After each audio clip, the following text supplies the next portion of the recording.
20 जनवरी को मुख्यमंत्री हेमंत सोरेन से लगभग 7 घंटे की पूछताछ उनके आवास में हुई थी, जिसके बाद से ही ये बातें सामने आने लगी थी कि मुख्यमंत्री हेमंत सोरेन से ईडी जो है वो एक बार फिर से पूछताछ करेगी और देर शाम यानी कि 22 जनवरी की देर शाम ईडी की ओर से एक और समन जो है वो मुख्यमंत्री हेमंत सोरेन के लिए जारी हुआ और ये 9वां समन है। और मुख्यमंत्री हेमंत सोरेन से ईडी एक बार फिर से जमीन घोटाले मामले को लेकर पूछताछ करना चाहती है। 27 से 30 तक का समय जो है ईडी ने दिया है। इस वक्त हमारे साथ मौजूद है जेएमएम के प्रवक्ता मनोज पांडे जी। हम रुक सीधे इनसे बातचीत करेंगे। मनोज जी, बहुत एक बार फिर से ये सवाल उठने लगा है, 9वां समन जारी किया गया है और इसी महीने 20 तारीख को ऑलरेडी एक बार पूछताछ हो चुकी है, फिर से ईडी पूछताछ करना चाहती है मुख्यमंत्री से। देखिए, मायने तो उन्हीं से पूछना चाहिए कि इसके मायने क्या हैं। अभी आप लोगों ने 7 घंटे पूछताछ की, 4-5 दिन भी नहीं बीते हैं और पुनः फिर सम्मन, फिर पूछताछ करने के लिए आप तारीख मांग रहे हैं। कारण क्या है? ऐसे कौन से प्रश्न अनुत्तरित रह गए जिसका जवाब आपको नहीं मिला? आप तो पूरी तैयारी के साथ गए थे, आप क्वेश्चनायर बना के गए थे और सभी प्रश्नों का जवाब दिया माननीय मुख्यमंत्री ने, पूरा सहयोग किया। तो फिर ये कवायद क्यों? इससे तो स्पष्ट जाहिर होता है कि आप येन केन पराकरेन, आप एक लोकप्रिय मुख्यमंत्री को तंग करना चाहते हैं, परेशान करना चाहते हैं, बेबुनियाद आरोप लगाकर उनकी छवि धूमिल करना चाहते हैं।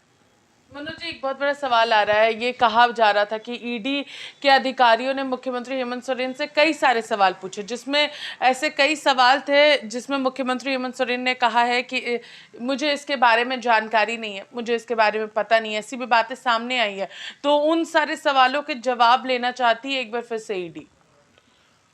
अगर, जहाँ तक मुझे कोई जानकारी नहीं है, लेकिन जैसा आप बता रही हैं कि अगर किसी प्रश्न का जवाब उन्हें नहीं पता या जिस विषय से वो अनभिज्ञ हैं, तो उसका जवाब तो एक बार क्या 100 बार भी पूछा जाएगा तो ही होगा। जिस विषय के बारे में नहीं जानता, उस विषय के बारे में क्या बता पाऊंगा? तो दोबारा पूछताछ उस आधार पर करना, यह थोड़ा अटपटा लगता है।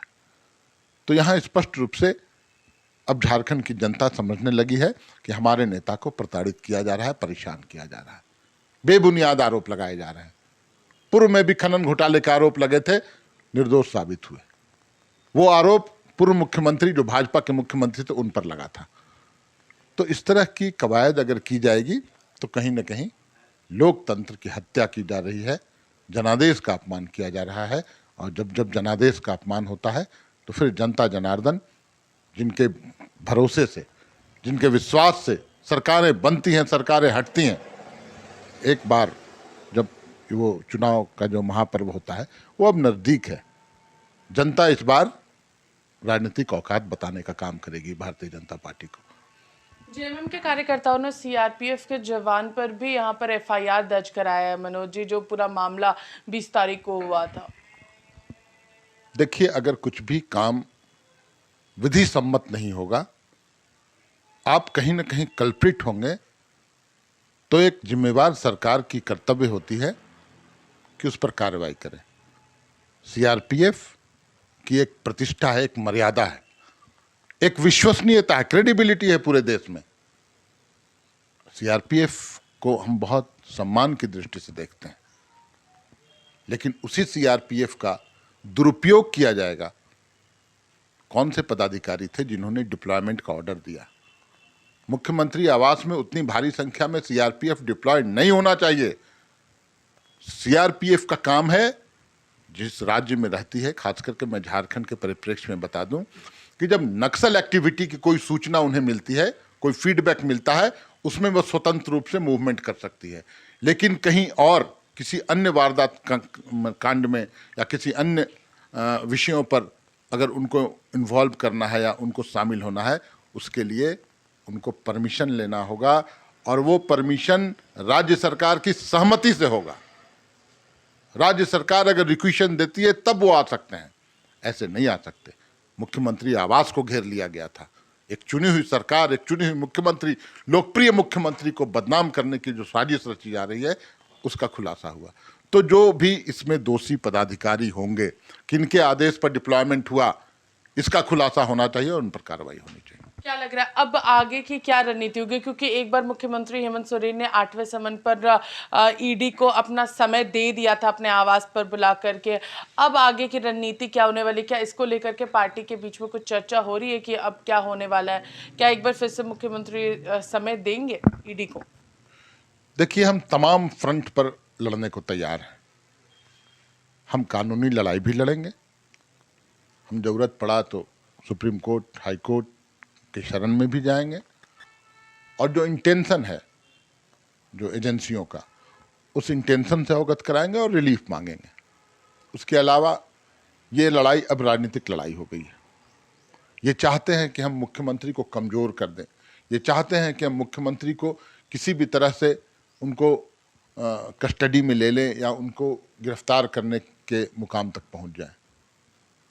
तो ये लड़ाई तो बहुत महंगी पड़ेगी भारतीय जनता पार्टी को, क्योंकि ये लड़ाई फिर झारखंड मुक्ति मोर्चा नहीं, झारखंड की तमाम जनता जिन्होंने अपना विश्वास जताया है, जिनके नेता हेमंत सोरेन जी हैं, वो तमाम लोग इस संघर्ष में आ जाएंगे आगे।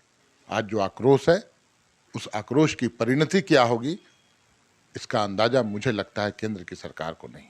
लेकिन आप लोग एक बार पहले भी सुप्रीम कोर्ट का दरवाजा खटखटा चुके थे, हाई कोर्ट का दरवाजा खटखटा चुके थे ईडी के खिलाफ में, लेकिन वहां से दोनों ही बार आप लोग हार चुके, केस को खारिज कर दिया गया था। तो फिर आगे कैसे बढ़ेंगे इसको लेकर आप? ठीक है, मैं मानता हूं, और उन्हीं आदेशों निर्देशों का सम्मान करते हुए माननीय मुख्यमंत्री ने समय दिया, 7 घंटे तक पूछताछ हुई। उसके बाद फिर 4 दिनों के बाद सम्मन क्यों, ये बहुत बड़ा प्रश्न है। और इस प्रश्न, बिल्कुल, और इस प्रश्न को लेके भी हम कोर्ट में, न्यायालय में जा सकते हैं कि ये गलत परिपाटी है, ये गलत प्रक्रिया है। पूछताछ जब पूर्ण हो गई, अगर कुछ सवाल थे तो उस दिन पूछ लिए जाने चाहिए थे, लेकिन आखिर मंशा क्या है केंद्रीय एजेंसियों का, ये अब दृष्टिगोचर हो रहा है। ये मंशा अनुचित है, ये मंशा अनैतिक है, ये मंशा असंवैधानिक है। तो ये पूरी तरीके से साफ तौर पर आप लोगों ने सुना कि मनोज पांडे ने कहा है कि अब ये पूरी चीज़ें जो है वो राजनीतिक रूप में जा रही है, और अगर ऐसी कुछ बातें और सवाल के जवाब अगर ईडी को लेने थे तो आखिर 20 जनवरी को क्यों नहीं लिया, जब मुख्यमंत्री हेमंत सोरेन से 7 घंटे की पूछताछ हुई उस दौरान। फिलहाल इस खबर में हमारे साथ इतना ही। सहयोगी अमन के साथ में पूजा दुबे, लाइव इंडिया, रांची।